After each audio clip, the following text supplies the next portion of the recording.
Hello, নাও just see breakfast হচ্ছে এখানে। এইটা হচ্ছে চাটনির জন্য আপ্পামের। আর এই দেখুন কিছু প্রিপেয়ার হয়ে গেছে আপ্পাম, আর এইটা তৈরি হচ্ছে আপ্পামের। রেসিপিটা সেটা হচ্ছে খুব ইজি। দইয়ের মধ্যে সুজি আর নুন, যা যা ভেজিটেবলস খাবেন আপনারা সব গ্রেট করে দিয়ে দেবেন।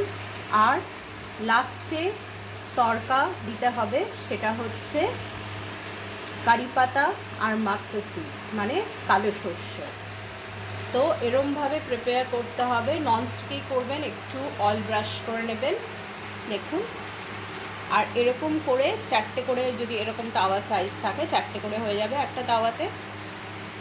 আর আস্তে আস্তে যখন একটা সাইড হয়ে যাবে তখন ফ্লিপ করে দিতে হবে। আর দেখুন রেজাল্টটা এরকম দেখতে হবে।